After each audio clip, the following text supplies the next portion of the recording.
República desta semana traz uma edição especial que celebra a história e a democracia. Estamos aqui para falar sobre os 40 anos do movimento Diretas Já, que uniu o Brasil e venceu a ditadura militar, graças à emenda Dante de Oliveira, por eleições diretas. Para discutir esses temas, temos a honra de receber minha amiga, minha queridíssima amiga, Thelma de Oliveira, viúva de Dante, e uma voz importante na preservação dessa memória. Thelma de Oliveira, minha querida amiga, seja muito bem-vinda à nossa República. Muito obrigado por ter aceitado o nosso convite. Oi, Mauro. Para mim é uma alegria muito grande de reencontrar, né? A gente já trabalhou tantas outras vezes juntos, né? Em muitas batalhas, né? E é uma alegria estar aqui hoje com você no seu programa. Muito obrigada pelo convite. Obrigado, o agradecimento é meu. Até porque trabalhamos muitas vezes juntos e com Dante, inclusive, né? Dante foi Exatamente importante na minha vida, e, claro, muito mais importante ainda na sua. E eu queria saber o seguinte: nós estamos aqui comemorando aí os 40 anos do movimento das Diretas Já, né? Como é que você se sente, Thelma, ao ver que ainda hoje esse assunto impacta as pessoas, reverbera, está presente na história e na vida dos brasileiros? Como é que você... repercussão que não se cansa e que a gente não pode, aliás, deixar que ninguém se canse dessa repercussão, não é mesmo? verdade. Eu fiquei, assim, também bastante impactada, né? Porque passados os 40 anos do movimento, e ele continua muito vivo na memória e no coração das pessoas, né, de todos os brasileiros. E eu acredito que seja muito também, não só porque foi um movimento extremamente forte, né, naquele momento de redemocratização do país, de mobilização de todos os segmentos da nossa sociedade, mas principalmente porque foi um movimento de luta pela democracia.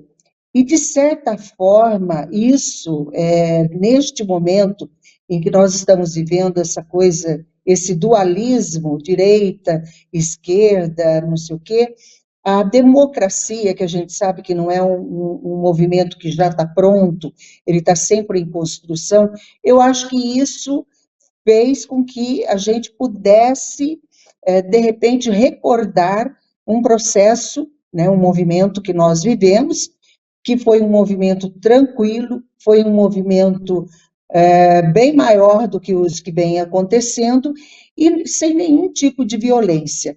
Então, eu acho que essa coisa da democracia, né, o fato da gente ter lutado tanto naquela época, e com muita paz, né, com harmonia, com todo mundo junto, eu acho que fez como se fosse assim, olha, a gente já vivemos momentos também de luta e que não teve toda essa situação que a gente está vivendo hoje.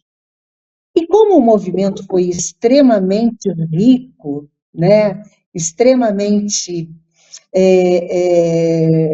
valioso para o país, eu acho que isso faz com que cada vez mais que a gente veja aquele movimento, a gente se recorde que a gente pode buscar tudo isso sem brigar, sem eu e eles, nós e eles.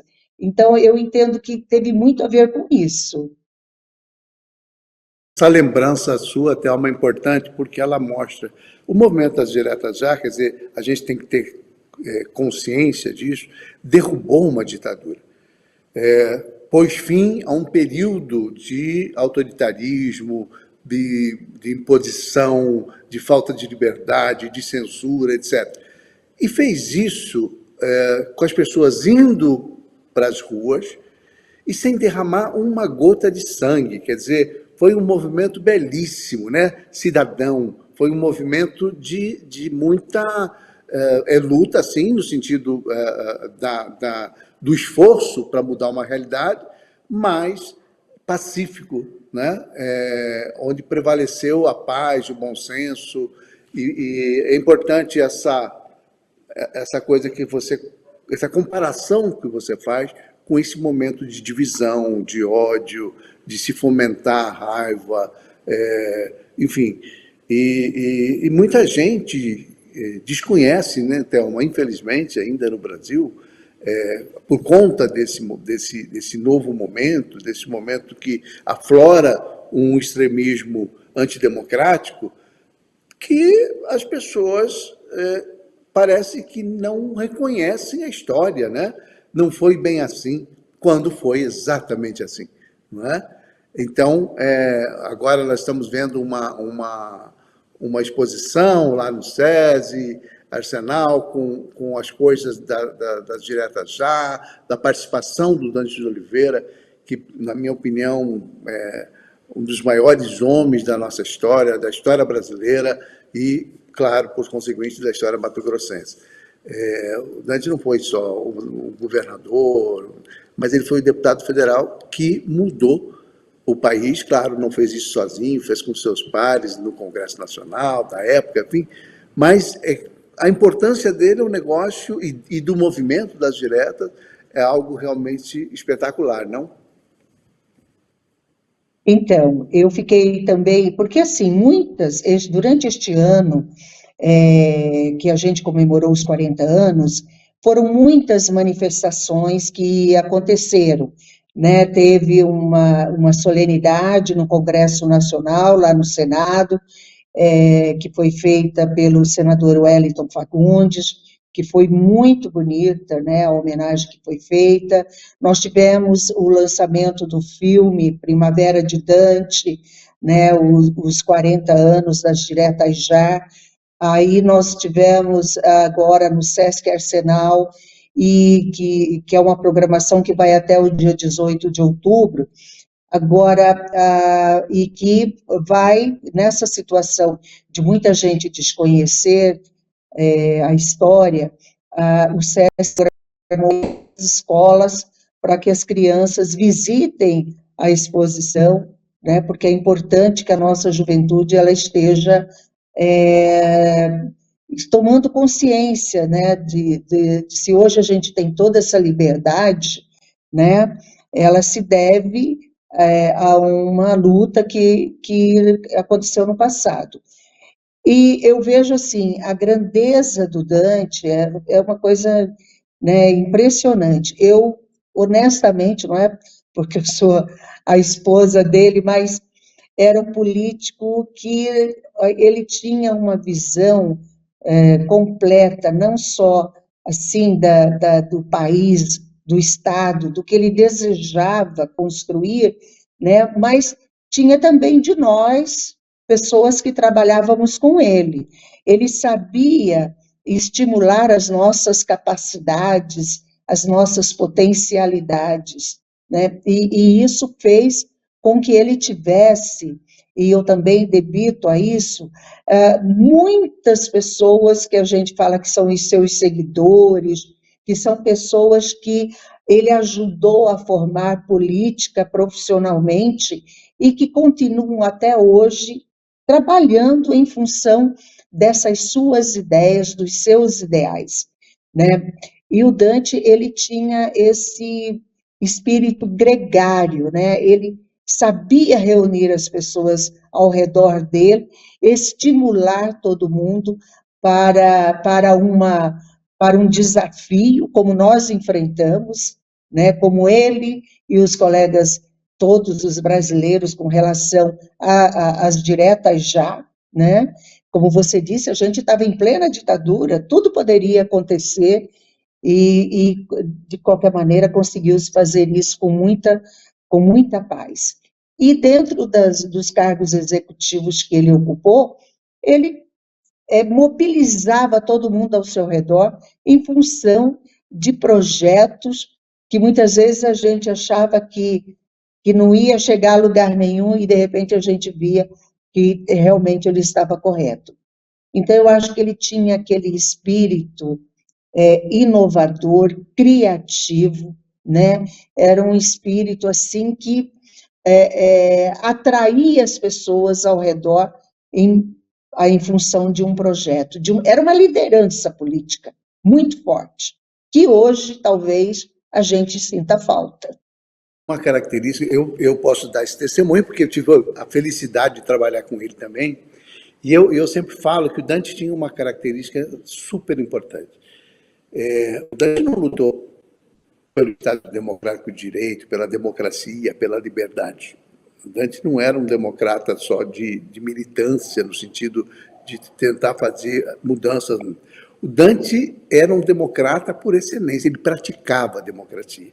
Então, ele fazia uma reunião, ele ouvia todo mundo, tivesse 3, 10, 15 pessoas, ele não tomava uma decisão, eu quero assim, não, o Dante ouvia todo mundo, ponderava, se convencia às vezes mudava de opinião, às vezes ele entrava numa reunião com uma posição muito definida e mudava porque ele era convencido, ele tinha essa coisa do diálogo, que me parece que fazia com que ele errasse menos e com que ele ficasse cada vez maior e aí alimentava justamente isso. As pessoas eram ouvidas. Isso é um negócio que me parece que é um valor muito importante, né? Ele praticava, exercitava essa coisa do ser democrático. Mas, olha, deixa eu fazer um pouquinho de entrevista, né? Porque senão eu vou ficar só dando testemunho aqui.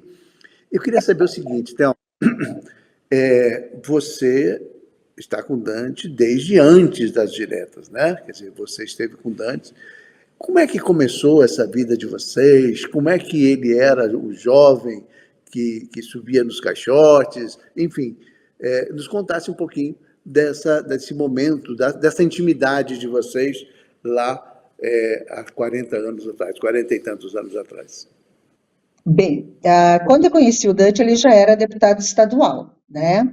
Eu era universitária, daquele período ainda a gente estava vivendo, né, um processo de ditadura ainda, né, nas universidades, não podia ter os encontros de centros acadêmicos, era aquela coisa meio difícil no ano de 78, 79, né?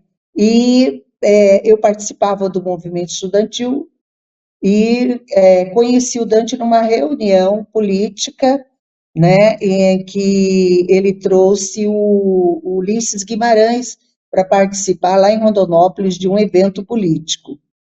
E eu não participava ainda não era filiada a nenhum partido político, né? E foi nessa reunião que a gente se conheceu, né? E a partir dali a gente começou a namorar e tal. Ele era deputado e o gabinete dele na Assembleia era o único que nos recebia, digamos assim, os revolucionários da Universidade Federal de Mato Grosso.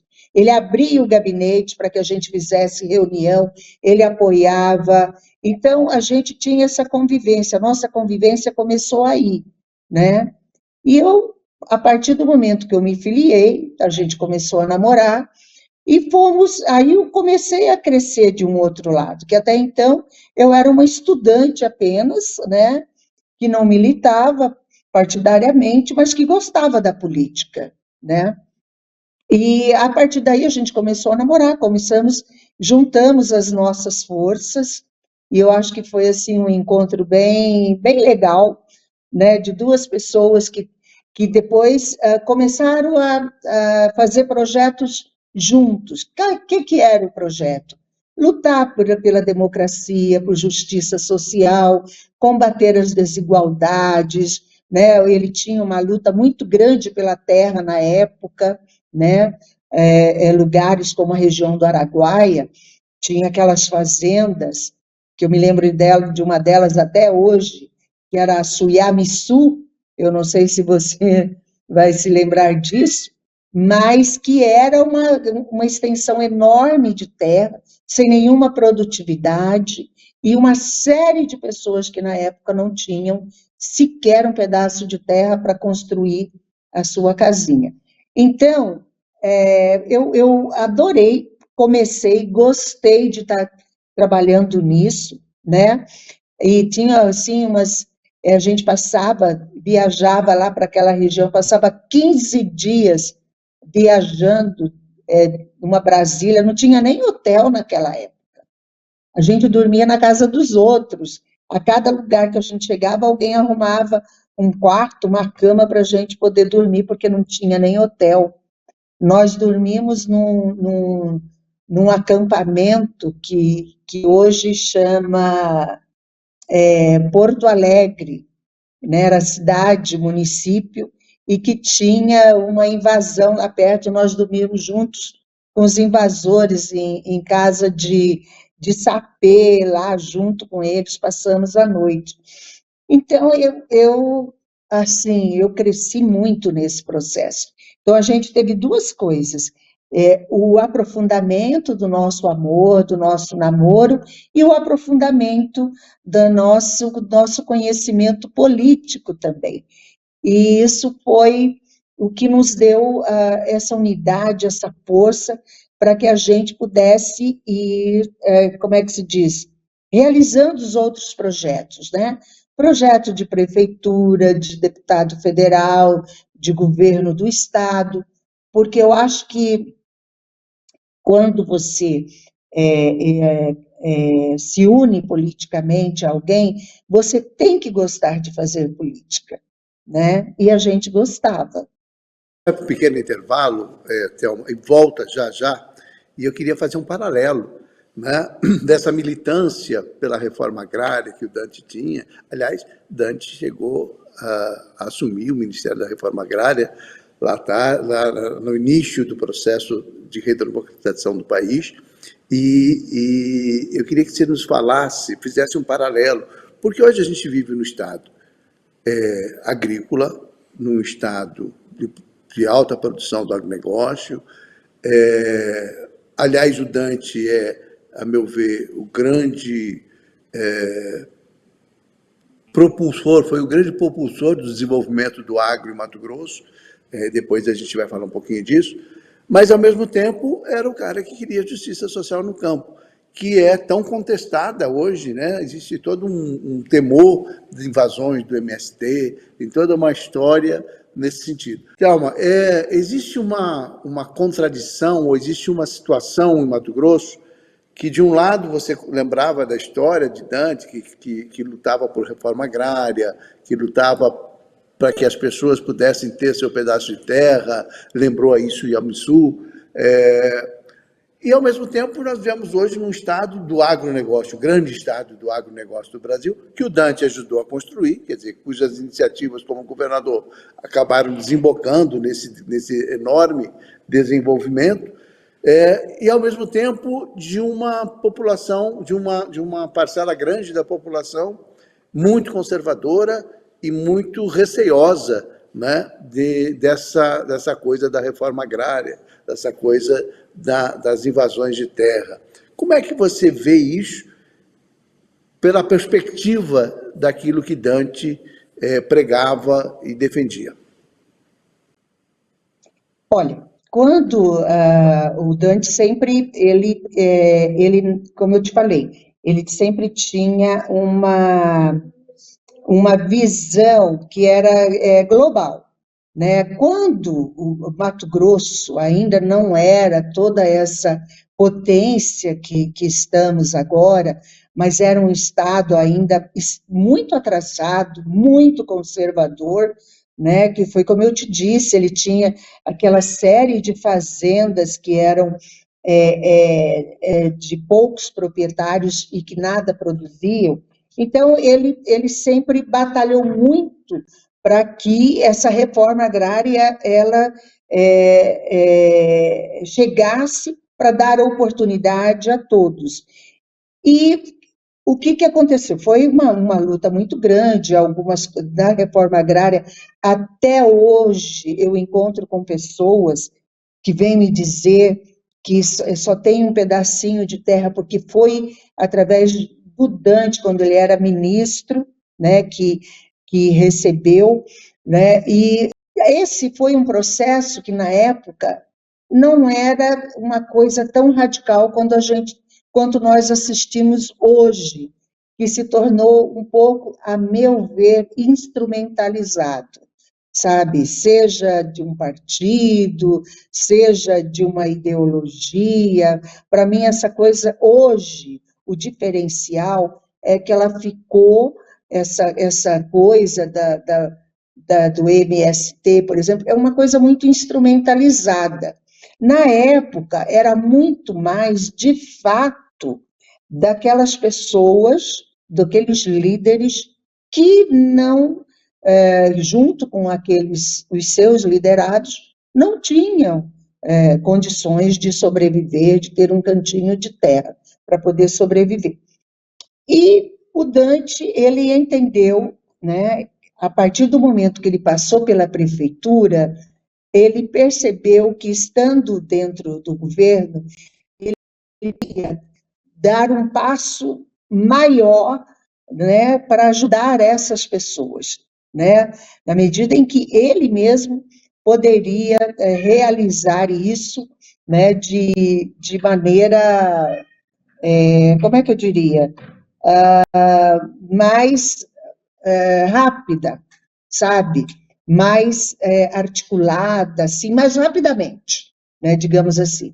Então, ele como governador, ele percebeu, e ele viajando muito, o Dante era muito observador, inteligente, ele percebeu que ele teria que transformar o estado de Mato Grosso, né, para atender tanto os pequenos produtores, e aí ele desenvolveu uma série de políticas agrícolas para atender os pequenos produtores, né, os que ele já tinha assentado quando era ministro, e o que ele ainda iria assentar, e também percebeu que ele poderia trabalhar com essa coisa que é do agronegócio, para fazer com que os que não precisam do governo para se desenvolver, para crescer e tudo mais, mas que ele poderia ser o articulador, o estimulador, tanto que ele viajou o mundo todo, levando Mato Grosso, mostrando o quanto seria positivo para os grandes empresários investirem no Estado. Então, ele não tinha, como é que eu diria, essa dicotomia, não, eu só trabalho com o agronegócio e não trabalho com o pequeno produtor. Ele, na visão dele, e ele fez isso, ele trabalhava com os dois, cada qual dentro da sua necessidade, da sua potencialidade. E isso era muito visível nas coisas que ele realizava, nos eventos, né, nos projetos que ele fazia. Então, eu acho que ele tinha essa visão. Olha, eu não preciso optar, eu quero os dois. Uma história impressionante, um papel importante, né, Thelma, no desenvolvimento do Estado. Eu vou citar um exemplo, são vários, mas eu vou citar um exemplo, que é a questão da cadeia produtiva do algodão. Aliás, a ideia dele era trabalhar cadeias produtivas em todas as áreas, né? Da pecuária, enfim, da soja, que era a ideia de que o Estado precisava se desenvolver em todo o ciclo, né? Desde o setor primário até a industrialização. O algodão, o programa chamado Pró-Algodão, que foi lançado no governo dele, foi lançado no momento em que Mato Grosso produzia 4% do algodão brasileiro, era uma coisinha incipiente, né? Ele deu um incentivo, eu me lembro que era um percentual enorme, 75% de incentivo para quem plantasse, produzisse algodão, mas com a condição de que aquele dinheiro fosse investido em pesquisa, etc., e acabou transformando o Mato Grosso no maior produtor de algodão do país e com uma qualidade de fibra que exporta para qualquer lugar do mundo, né? A cadeia produtiva ainda não se consolidou, mas está caminhando devagarinho, está caminhando, né? Em alguns lugares nós já temos fiação, e ainda não chegamos no patamar de termos a confecção, né? Mas é um Verdade, caminho da fiação até a parte da produção têxtil, né? Para depois chegar. verdade. É o processo de agroindustrialização, que ele já via isso lá atrás, quer Nossa, dizer, mais de 20 anos atrás, eu ele me já. lembro, você está falando disso, eu me lembro também, só senão depois eu esqueço, porque a idade é cruel, né? A gente vai envelhecendo, Para começa a nós dois. esquecer as coisas. Mas você lembra da história do gasoduto, quando ele trouxe que o pessoal falou, que história Acreditava é naquilo, essa? né? Agora sim. Não, foi Ninguém assim, acreditava um nessa escândalo. perspectiva, achava um absurdo, né? Ninguém acreditava e ele falava, não, nós temos que fazer, tem que trazer. E foi, né, que até hoje, né, ele é uma coisa que é recordada, né? É a mesma coisa o investimento que ele fez para trazer as usinas para resolver o problema de energia, né? Então, todas essas coisas do Dante eram impressionantes, porque ele era, a meu ver, ele tinha uma sensibilidade para entender a população que não era, que era impressionante, impressionante isso. Ele entendia o estádio, uma visão de estadista mesmo, no sentido amplo. Você falou, lembrou da É, usina e toda a luta por energia, né? Porque Mato Grosso vivia com motores, grande parte do estado só funcionava com motores movidos a diesel, quer dizer, não tinha a energia no Nordão, 10 diesel, horas da noite pagava tudo, quer dizer, era uma coisa absurda, né? O atraso. Ele conseguiu, com a termoelétrica, reverter muito disso, depois com Manso, depois com outras iniciativas, outros grandes exatamente. projetos, para poder mudar essa realidade e dar mais autonomia para Mato Grosso, né? Que não tinha. É muito bom lembrar dessas coisas, porque as pessoas têm uma mania muito ruim de esquecer a história, né?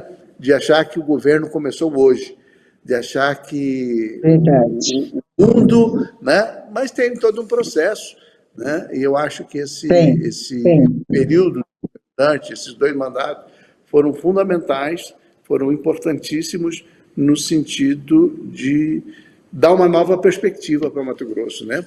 Olha, eu queria voltar para a questão política e da emenda, para a gente não perder o fio da meada, porque Dante é uma figura que apaixona todo mundo, né? Quer dizer, todo mundo que conhece a história realmente reverencia muito. Mas eu queria saber o seguinte, e aí? Vocês não tinham medo? Porque no momento que ele estava lutando, tinha o movimento das diretas, essa coisa toda, ainda estávamos vivendo a ditadura militar. Está certo que os extensores da ditadura, estamos assim, ela estava agonizando, né, pela força da população, pela força do movimento. Mas vocês não tinham medo, temor de que o Dante e você, de alguma maneira, sofressem represálias da ditadura? Você sabe que a gente nem pensava nisso, assim, de repente acontecer alguma coisa. A gente vivia tão envolvido no processo, assim, trabalhando o dia inteiro, vai de um comício, vai para outro, vai numa reunião, vai não sei na onde. E eu acho assim, era muita gente envolvida, né? Muita, era a sociedade como um todo. Eram os artistas, eram o pessoal da área de esporte, sindicalista, cantores, a população como um todo, todas as entidades. Na verdade, você está me perguntando isso hoje, eu vou falar, confesso honestamente, que a gente não tinha essa preocupação.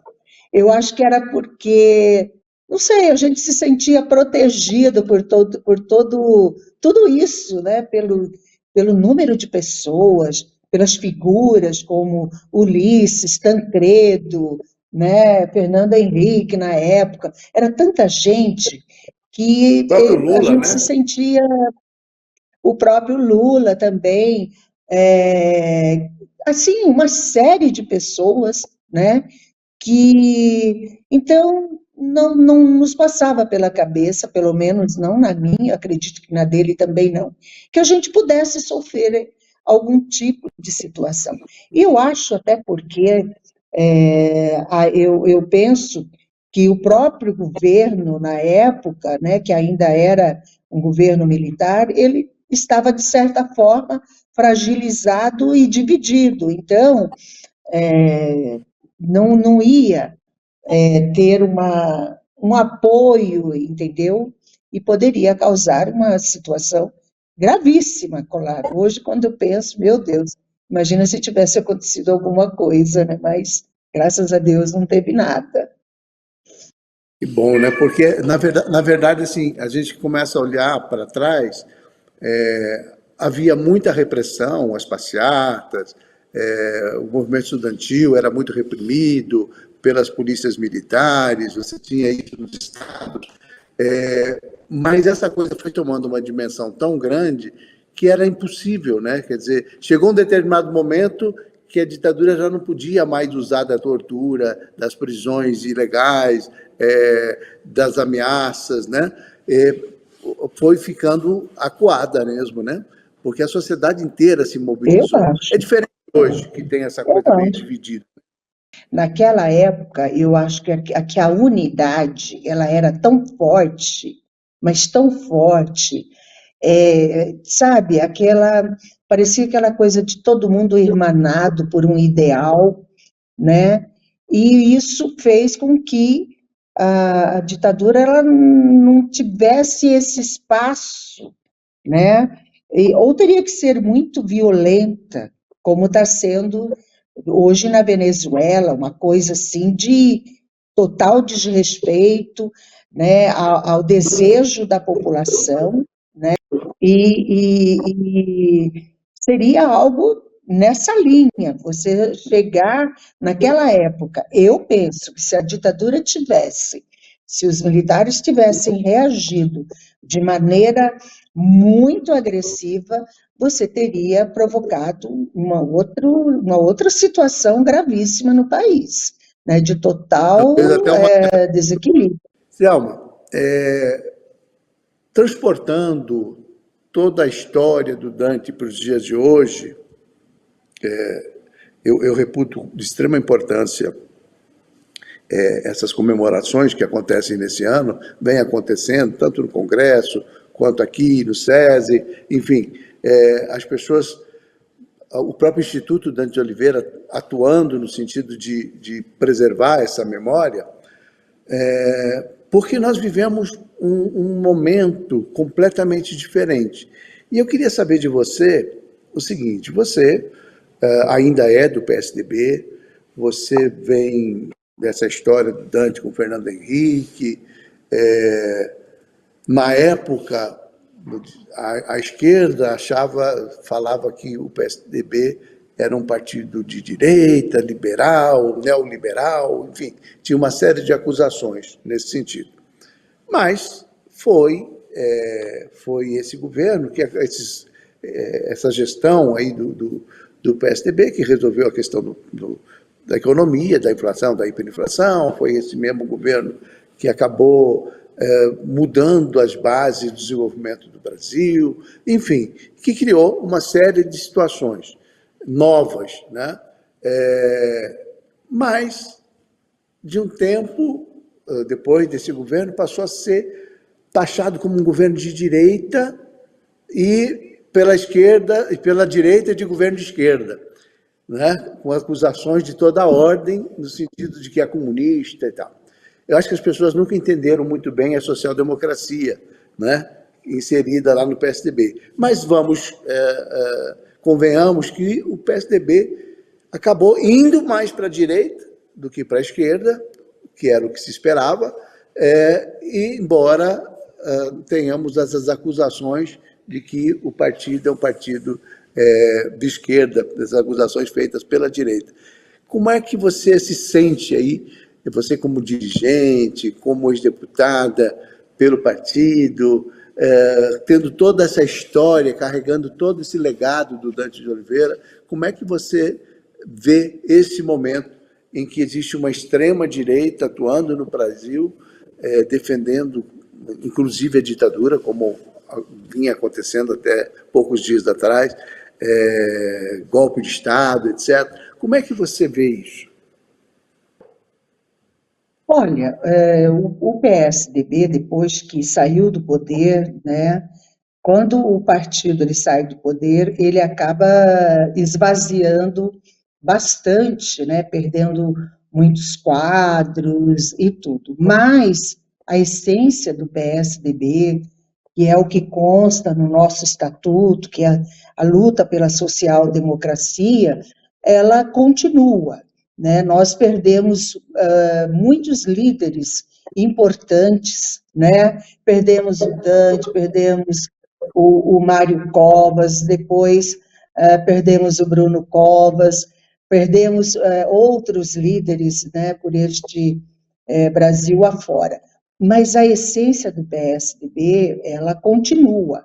Só que hoje nós estivemos recentemente reunidos com a Executiva Nacional e o partido ele está se definindo muito mais pelo centro, né? Nós não queremos nem a direita que está aí, que é essa coisa, esse radicalismo de direita, e nem o radicalismo de esquerda. Nós não conseguimos nos situar em nenhuma dessas situações que existem hoje no país e que acabam dividindo o povo brasileiro, né? No período de pandemia e depois, durante as eleições, o que a gente viu foram famílias que acabaram dividindo, amigos que terminaram a amizade. Quer dizer, foi uma coisa assim que impactou muito o nosso país, que até então tinha uma relação muito mais pacífica, de respeito. Eu respeito o que você pensa, eu não concordo, mas eu te respeito, né?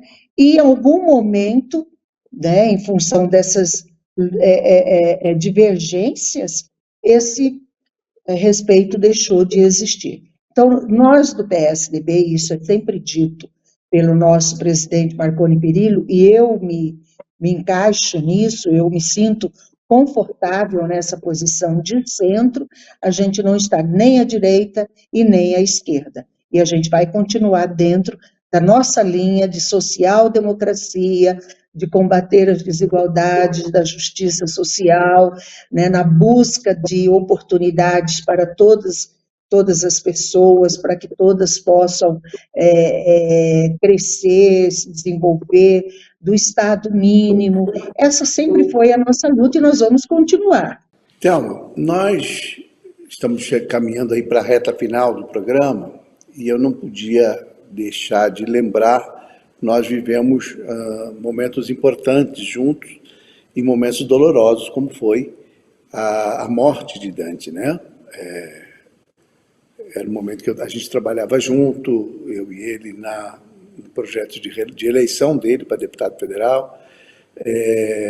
Enfim, e a gente viveu todo aquele momento, né, trabalhando com uma proximidade enorme, e foi para todos nós uma dor muito grande, né, porque a gente não... Eu me lembro, como se fosse hoje, lá no escritório, quando confirmou a morte, porque eu saí do hospital, fui escrever. Naquela época a gente não tinha essa facilidade de texto em celular. A gente até tinha celular, mas não tinha essa facilidade que tem hoje, de internet, em qualquer lugar, etc. E eu saí convicto do hospital. Eu me lembro como se fosse hoje, todo mundo, os médicos falando da gravidade, mas aquilo para mim soava tão absurdo que não podia ser verdade. Eu saí para escrever o boletim sobre o boletim médico mas com a convicção de que Dante sobreviveria, passaria por aquilo, né? E estaria bem, enfim. Mas não era uma gripezinha, né? Foi uma coisa forte. Quando eu cheguei lá, comecei a escrever, escrevi 2 linhas, recebi um telefonema falando que ele tinha acabado de falecer.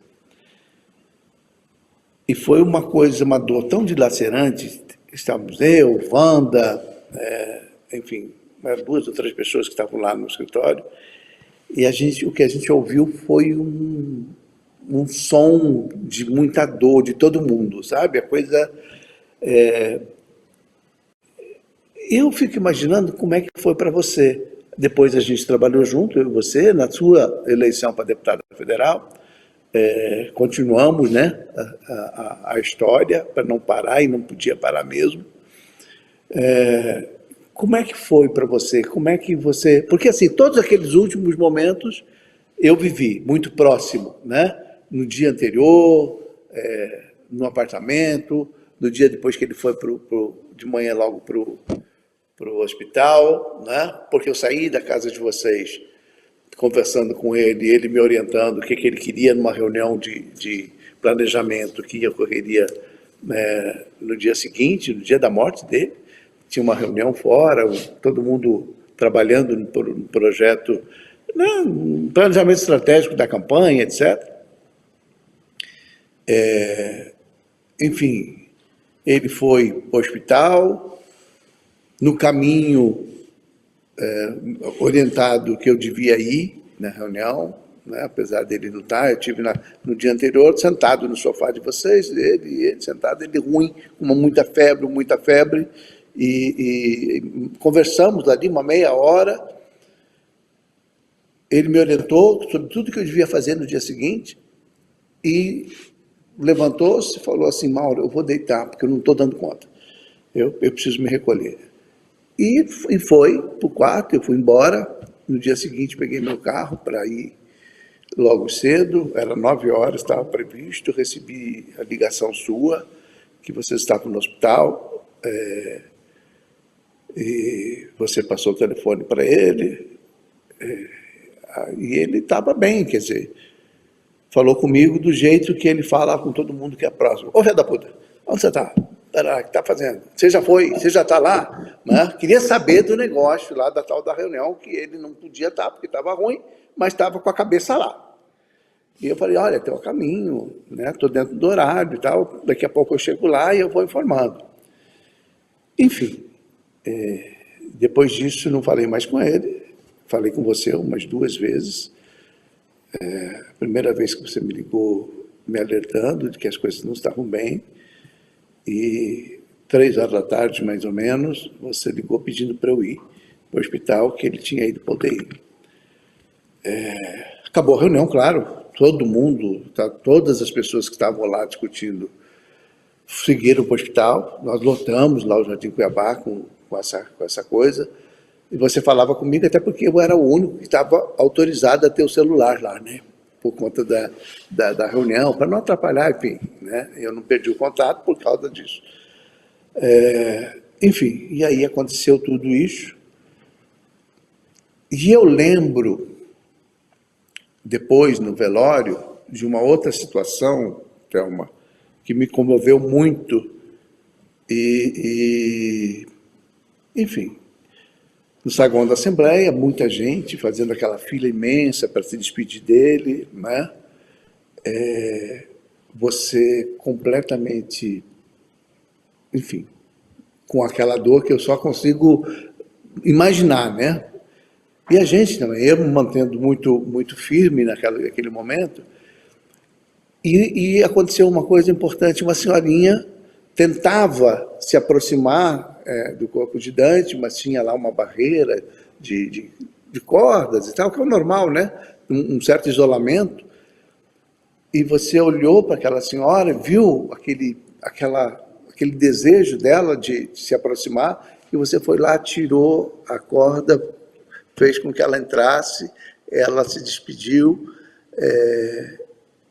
E deu para entender a importância que Dante tinha para as pessoas. Eu estou falando de uma senhora do povo, de uma pessoa que ninguém conhecia o que era, e foi lá se despedir. Como centenas de milhares foram lá, né, aquela noite inteira, o dia inteiro, até o enterro. Enfim, eu queria saber do seu sentimento. Hoje, passado esse tempo todo, você consegue olhar para trás porque quando eu conto essa história, quando eu me lembro de tudo isso, eu ainda hoje sinto muita dor.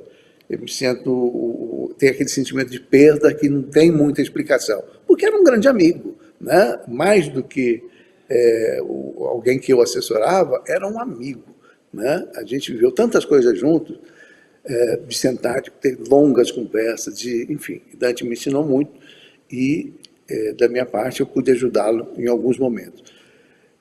Como é que você vê, olhando para trás, esse retrato da partida? Olha, foi uma situação terrível, né? Porque quando nós fomos para o hospital, eu teria que ter ido para Brasília, e aí eu cancelei a minha ida, porque eu percebi que as coisas, alguma coisa me disse, ó, tem que ficar por aqui, porque a coisa não está legal. Aí nós fomos para o hospital, e lá, aí entramos, porque, na verdade, a gente não tinha dormido a noite inteira, porque ele estava sentindo muita dificuldade para respirar. E eu passei a noite inteira ligando para o médico dele, que era o doutor Ábido, se não me engano, o nome do médico, é um nome diferente. E eu ligava, doutor Ábido, nós temos que levá-lo para a UTI, e não tinha vaga na UTI, ele não conseguiu essa vaga na UTI, e eu, apavorada, porque ele não dormia, não dormiu, eu não dormi, e aí a gente foi para o hospital no dia seguinte. E ao chegar lá, imediatamente, o Dante era diabético, e a diabetes, embora você o conhecia bem, sabia que ele mantinha um controle muito forte com alimentação, com exercício físico, uma série de coisas. O Dante era muito cuidadoso com a saúde dele. Mas eu não sei por que a diabetes dele, nesse dia, descompensou de uma vez, né? E foi nesse momento que eu fiquei extremamente preocupada, porque com essa descompensação, ela levou os outros órgãos também a se descompensarem, o coração, o pulmão, tudo. Porque até então, a gente estava achando que era apenas uma gripe e uma pneumonia que ele estava sendo tratado. Com o antibiótico de última geração, ele já estava tomando, né? Hoje eu imagino também que ele pode ter tido alguma dessas gripes, dessas infecções respiratórias muito fortes que atingem o pulmão, que acontecem desde que começou essa pandemia, né? Não sei, porque foi algo incomum, na verdade foi muito incomum essa pneumonia que o Dante teve. A dor que eu senti foi uma coisa assim de lacerar. Eu sei, porque o pessoal fala, não, o coração não dói, não é verdade. Eu achei, e hoje eu entendo, que muita gente morre mesmo do coração quando perde um ente querido. Porque a dor que eu senti, eu juro que eu achei que eu estava infartando, né? Eu estava em casa, e com minhas amigas e tal, o pessoal, e aquela dor assim de abrir mesmo assim o coração. Foi um negócio muito estranho e, enfim, cada vez que eu vejo que alguém, né, perde uma pessoa assim tão próxima, é muito difícil. É muito difícil você retomar a caminhada, né? Eu acabei sendo candidata porque entendi a necessidade do partido e eu sabia que era o que ele queria. Mas eu chorava o tempo todo, na caminhada, nos arrastões, nas reuniões. E se eu lhe disser que eu não me lembro quase nada do velório, essa história que você contou, por exemplo, eu não me lembro. Eu estava totalmente fora da realidade, reconheço. Não me lembro. Não me lembro de quem eu cumprimentei, sabe? Não me lembro vagamente dos colegas dele que vieram de fora, o Verdade. governador Marconi Perillo, o Domingos Leonelli, mas o restante foi uma coisa assim, não sei, eu não sei em que canto da minha memória esse momento ficou de tanta tristeza. Eu me lembro de uma coisa que, quando ele chegou no caixão, ele era um homem muito bonito, né? Não é porque era o meu marido, mas ele era muito bonito. E ele estava muito sereno e bonito.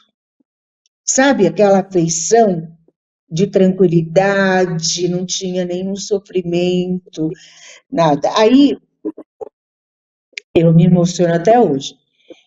Uma vez eu estava assistindo um documentário do Nelson Mandela, e aí o documentário, alguém disse, não, o Nelson Mandela, aliás, falou, não, quando a gente tem a certeza do dever nosso cumprido aqui na Terra, a gente parte feliz, sabe? E às vezes, até hoje quando eu me lembro, eu tenho essa sensação, porque o semblante dele era de tanta paz, de tanta tranquilidade, que eu acho que ele realmente partiu feliz por tudo que ele realizou. Não tem Minha como a dor é gente. até hoje, até hoje. Eu imagino, porque todo mundo que conviveu com ele, foi amigo dele e tal, carrega essa coisa para sempre, porque ele era realmente um ser humano excepcional. Era alguém fora da casinha, não era só um estadista, um realizador, um político. Ele tinha o dom da amizade, o dom da sinceridade, não sei. Da Uma, amizade. uma série de coisas importantes. Thelma, obrigadíssimo. Obrigado pelas memórias, porque elas fazem parte da nossa vida, da vida de todos nós, que acompanhamos a trajetória do Dante aqui em Mato Grosso, faz parte da história nossa, né, como Estado, como uma unidade da federação,